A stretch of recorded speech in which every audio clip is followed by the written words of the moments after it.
शासकीय उच्चतर माध्यमिक शाला सोमनी से आप सबका ऑनलाइन कक्षा में स्वागत करती हूँ।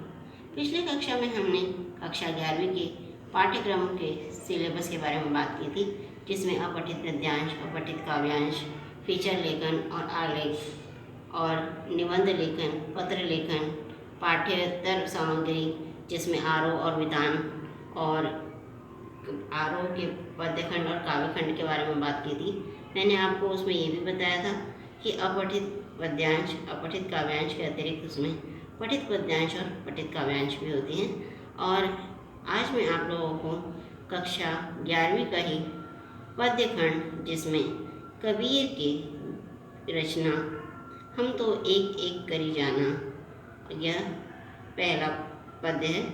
और हम देखते हैं इसे कि ये किस तरह कबीर जी ने अपनी काव्य पंक्तियों के माध्यम से हमें क्या संदेश दिया है। यहाँ मैं आपको काव्य पंक्तियों में पहले मैं बताई आपको कि पठित पद्यांश नामक प्रश्न आता है, जो कुल 6 अंकों का होता है। 5 से लेकर के 6 अंक तक के वो प्रश्न होते हैं। और पठित पद्यांश में जिस तरह हम पढ़ते हैं कि पठित पद्यांश में किस तरीके से प्रश्न आते हैं, यहाँ मैं उसकी व्याख्या करूँगी। पहले हमने पढ़ लिया कि हम तो एक एक करी जाना से लेकर के व्यापे कहे कबीर दीवाना। अब वहाँ 3 प्रश्न पूछे जाएंगे, जिसमें प्रत्येक में 2-2 अंक निर्धारित होंगे। पहला प्रश्न है, कवि मनुष्य को किन किन दोषों से बचने की सलाह देता है। दूसरा प्रश्न है, संसार नश्वर है किंतु आत्मा अमर है। इस बात को कवि किस उदाहरण से सिद्ध किया गया है। कवि संसार में किस एक को मानता है ना। अब यहाँ प्रश्न का पहले प्रश्न का उत्तर बताते हम। कवि मनुष्य को माया, अहंकार, अज्ञान इत्यादि दोषों से बचने की सलाह देता है, क्योंकि मनुष्य माया रूपी संसार में रहता है और उस रहने के कारण वह इस संसार की वास्तविकता से अज्ञान रहता है और वो परमात्मा और आत्मा को अलग अलग मान लेता है। मनुष्य के अंदर यह दोष भी है कि मनुष्य अहंकारी है और उसे यह ज्ञान नहीं है कि आत्मा और परमात्मा एक ही है, और यह उसकी अज्ञानता है। और इसे ही कबीर कहते हैं कि ऐसे ही दोषों से बचने की सलाह दी जाती है।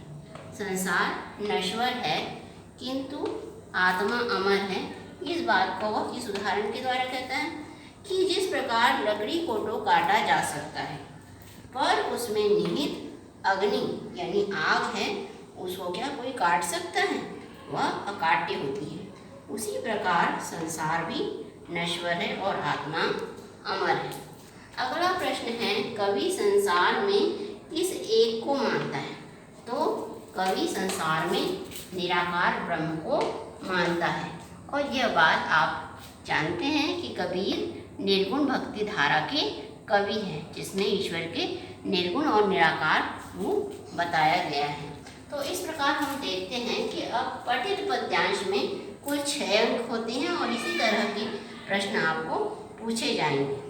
अगली व्याख्या मैं करना चाहूँगी कि एक महत्वपूर्ण प्रश्न आता है, जहाँ बच्चे उस प्रश्न पर अटक जाते हैं और वह यह नहीं समझ पाते कि इस प्रश्न में काव्य सौंदर्य किसे कहा गया है।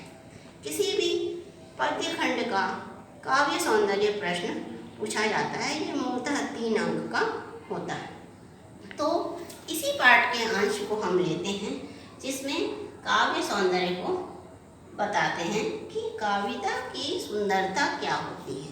यदि कोई कविता आपने पढ़ी तो कविता का अर्थ आपने जाना कि पहले हमने पाठ के नाम जानते हैं संदर्भ में कि यह प्रस्तुत पाठ किस पाठ से लिया गया है और कौन इसका कवि है। प्रसंग में हम ये जानते हैं कि कवि क्या कहना चाहता है। कविता का मूल उद्देश्य हम प्रसंग के माध्यम से पढ़ते हैं। व्याख्या में हम कविता का भावार्थ पढ़ते हैं, उसका अर्थ समझते हैं।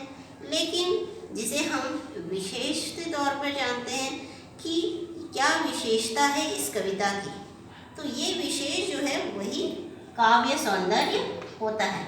और इस काव्य में काव्य सौंदर्य में सबसे पहली आती है कि उस कवि ने कौन सी भाषा का प्रयोग किया है।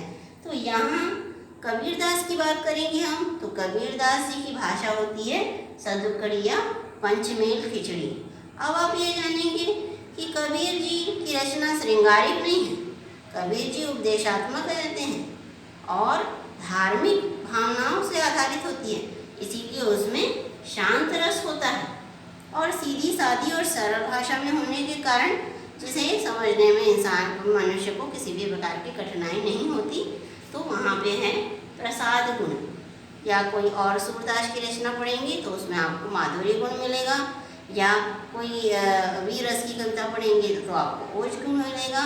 तो यही सब काव्य का सौंदर्य होता है। और इसमें एक और चीज़ बहुत अच्छी शामिल होती है कि इसमें रस, छंद और अलंकारों की विशेषता बताइए कि कौन से पद्य में रस होता है, कौन से पद्य में छंद होता है, कौन से पद्य में अलंकार होता है। जैसे कि यहाँ साकी शब्द ही में अनुप्रास अलंकार है।